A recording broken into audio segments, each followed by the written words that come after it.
So I started to use imaging technologies to try to answer that question, and that's really what I've been doing over the past 25 years of my life, trying to understand what are the effects of drugs that lead to that loss of control and the loss of the ability to exert free will.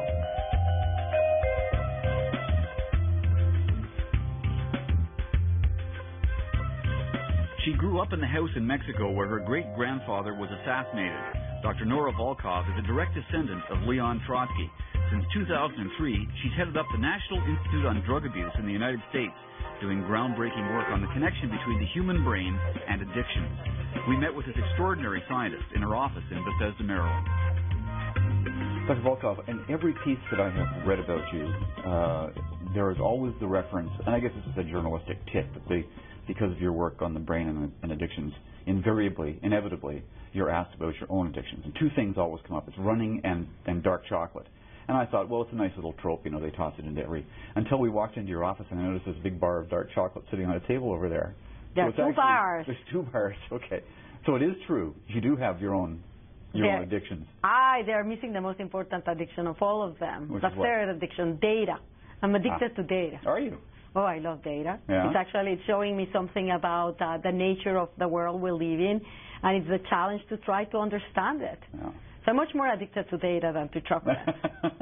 I guess that's a good thing. I hope so. Because you never get enough, I'm assuming. No, I never get enough. And actually, and whenever there's data, it's really true. I'm extremely curious. I cannot stop myself from trying to look at it and understand it. And if I don't have access to data that is new and challenging, I get very bored and jumpy. So that's why I say that's much more addiction. And then I'll put running. So I also get very jumpy and in bad mood if I don't run. And then third, chocolate. But chocolate is something that everybody relates to. Not everybody relates to someone being addicted to data. No, that's true. That's actually very true. I want to ask you a little bit about your colorful family history before we start talking about your work and so on. I was intrigued to learn that being raised in the house in Mexico, in Coyoacán, where your great-grandfather was assassinated, that you didn't know initially the history of the house, and your father did not impart that history to you and your sisters. You learned about it from people who were coming to the door to see the place. Is that right?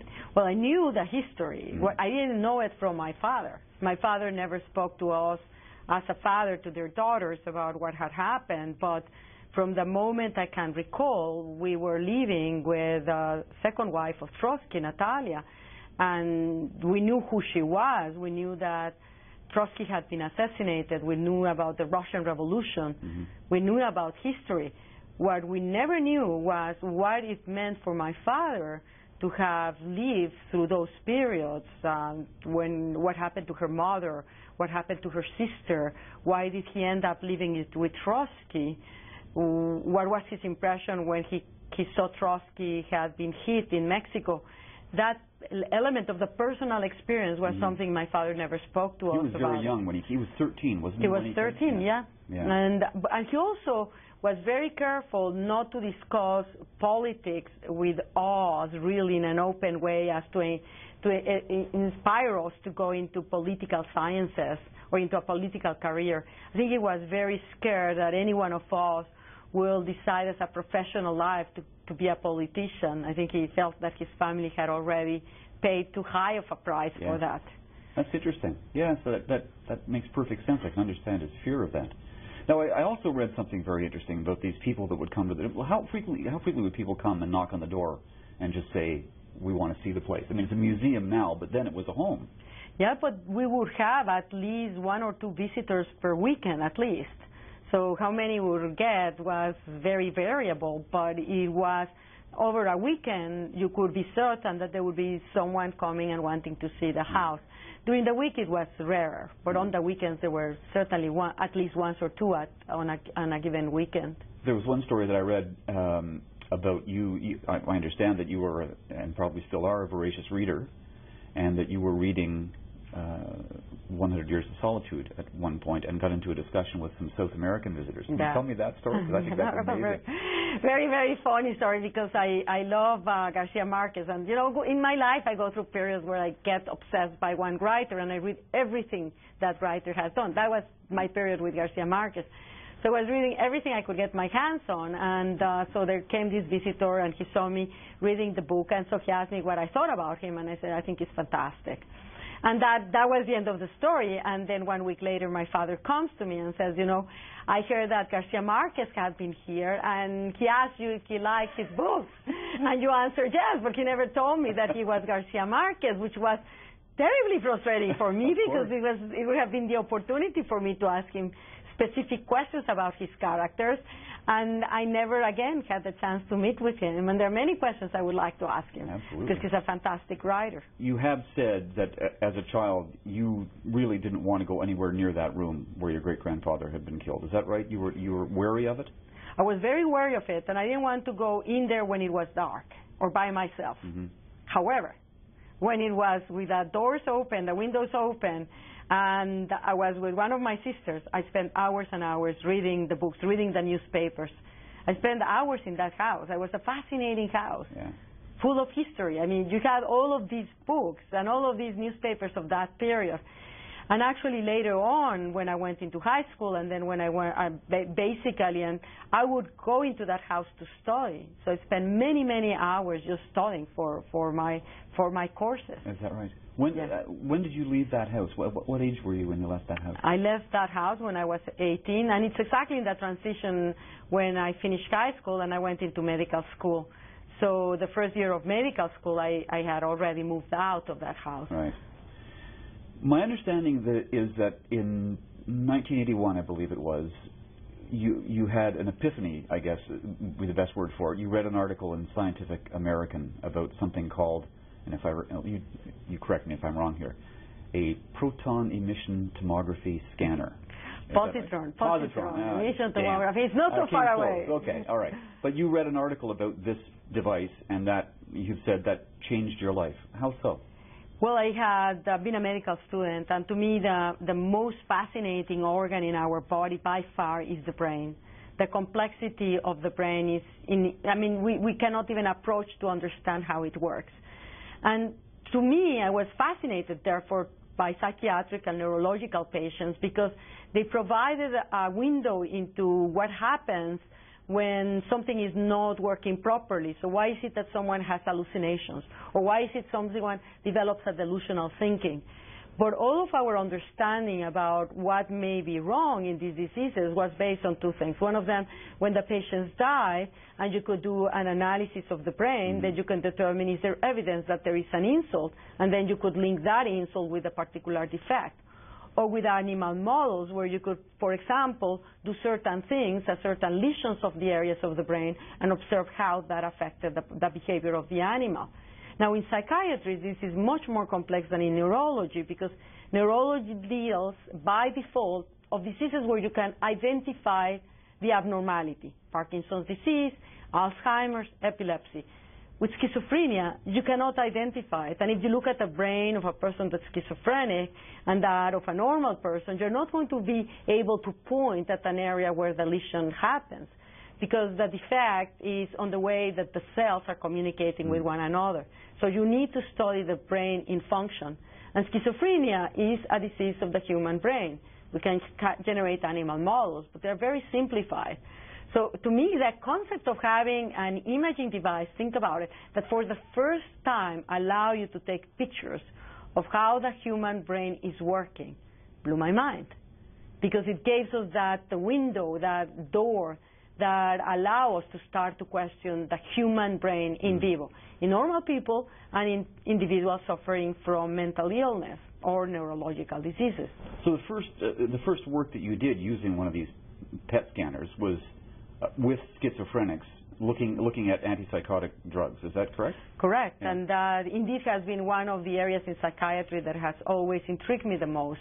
Because in schizophrenia, you lose the capacity to differentiate between what is outside an objective versus what you are processing. And that is, of course, something that we may get disrupted when we are dreaming, where it's hard for us to separate reality from what you are dreaming. But but that doesn't happen when we are awake. And so it's a very fundamental process that we give for granted. We know what is real, we know what I'm thinking, that it's not a voice telling me. So when someone loses that ability, when they start to hear voices of someone telling them to do things that are actually generated inward in your brain, that was a fascinating concept for me. So that's why the first disease that I wanted to study when I got access to a positron emission tomography was what happens in the brain of patients with schizophrenia. And were you satisfied with what you came up with? I mean, that was kind of groundbreaking at the time, was it not? No one was doing that sort of work in that. Correct. It was groundbreaking at the time. There were very few facilities that had access to positron emission tomography, and I was lucky enough to be in the university that actually was associated with the laboratory that provided the instrument and that gave me access to the patients. And that allowed us to actually study the brains of individuals that had a chronic history of schizophrenia with many years of medications. And lo and behold, not surprising, we were able to identify patterns of abnormality, which actually was also very groundbreaking. Because all along what we were thinking of, okay, you have epilepsy, you point, this is the area where you have the scar tissue that's producing the seizures. But when we started to look at these images, what I recognized at that point was that there were patterns that it's not that I could sort of say this is abnormal, but it was like the landscape, the pattern, the geography had been shifted. And that was very groundbreaking at that time. Now everybody's doing it, but this was more than 20 years ago. Yeah.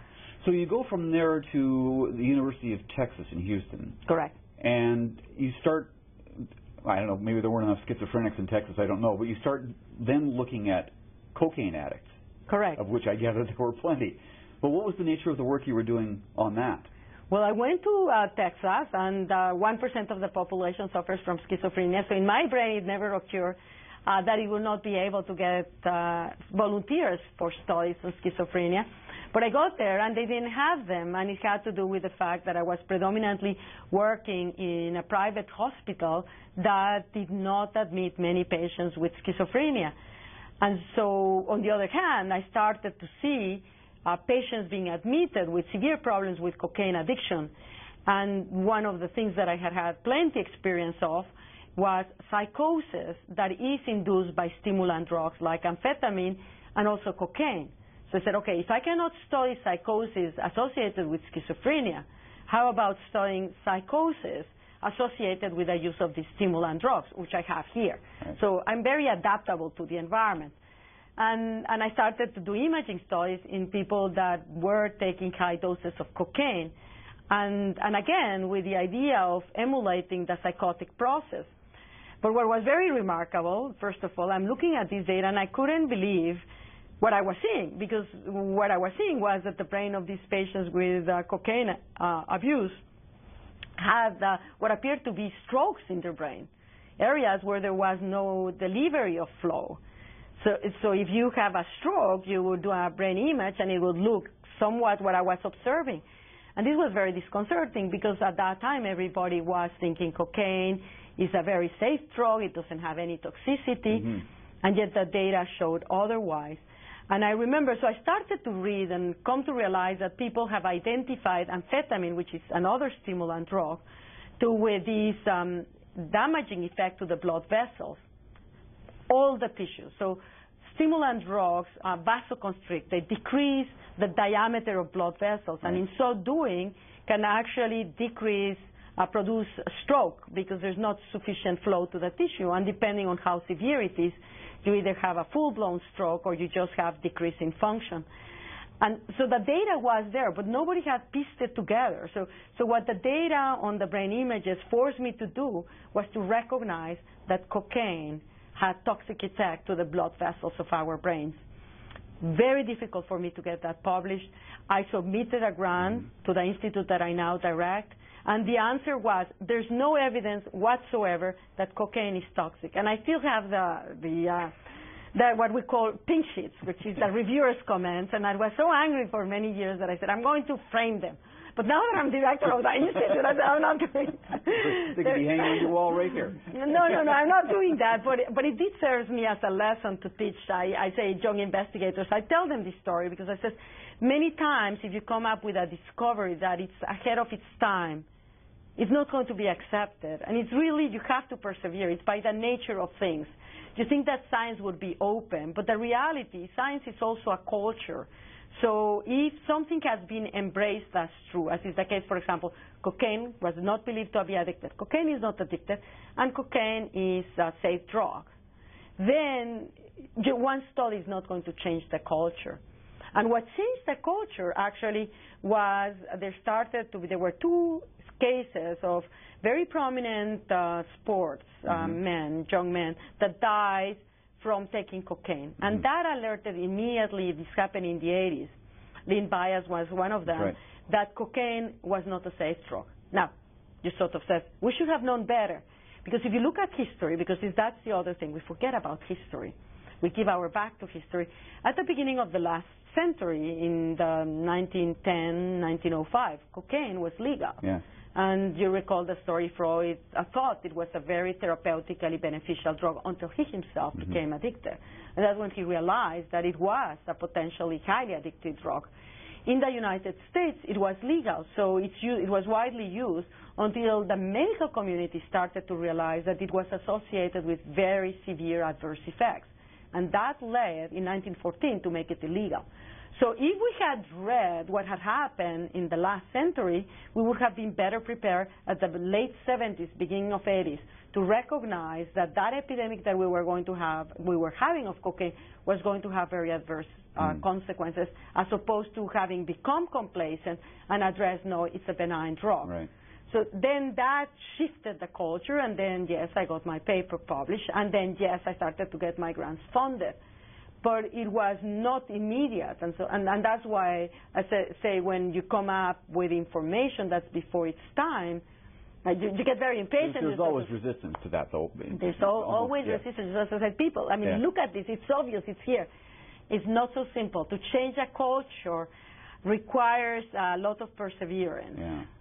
Tell me then about the transition, if it was even a transition, from learning this sort of material, cocaine being toxic, getting that accepted, but going from that to then looking at substances that people end up being addicted to, like going into the field of addiction, the area of addiction, because there is a transition there. You're looking at toxicity and the negative impact, but then addiction is the biggest negative impact of all.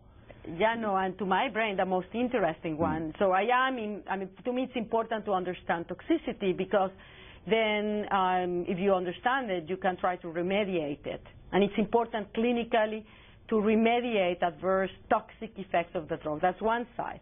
But then there's this other aspect that is fascinating in my brain, just like schizophrenia is fascinating, because it serves as a model where you are losing the capacity to understand external from internal. In drug addiction, you are losing the capacity of free will. And so it provides you with a model to actually be able to investigate what is the neurobiology, what are the brain circuits that allow us to exert free will. And that is the capacity for me to analyze a situation, make a decision of whether I want to do it or not, and be able to carry it through or not. That's free will.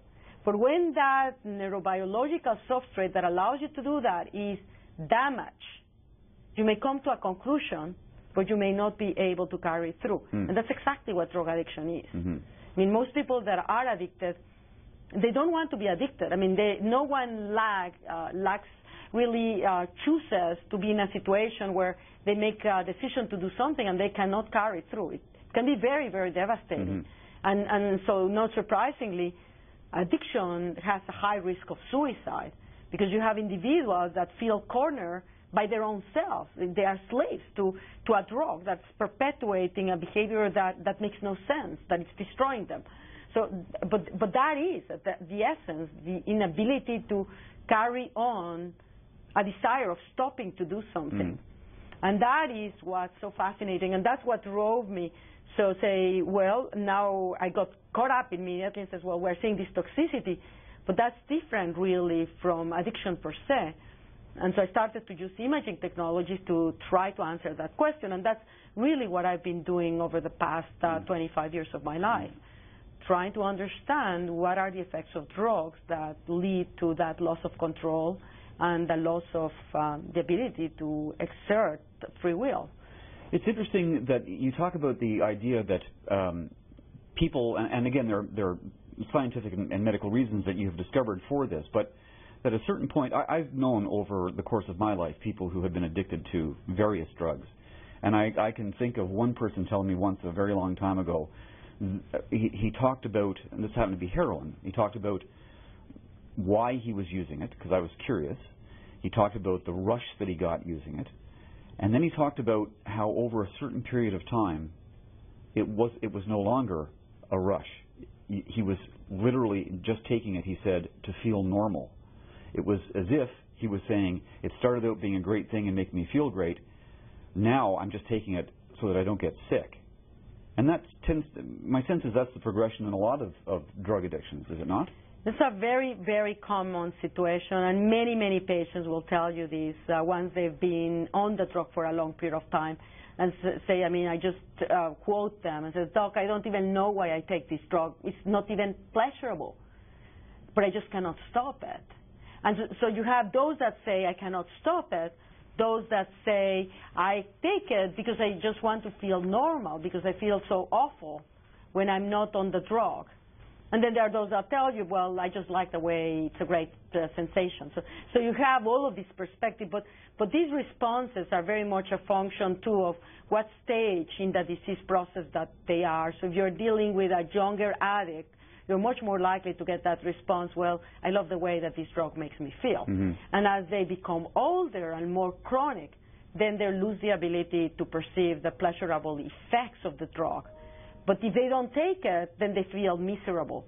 And in other instances, it's like they get, what happens as a very fundamental process in addiction is you get conditioned to a series of circumstances, objects, and persons that remind you of the drug, not in a conscious way, in an unconscious way. So say, for example, that a person has been taking the drug with the dealer or sees the dealer, and they have been clean for 1 year, and they all of a sudden see the dealer.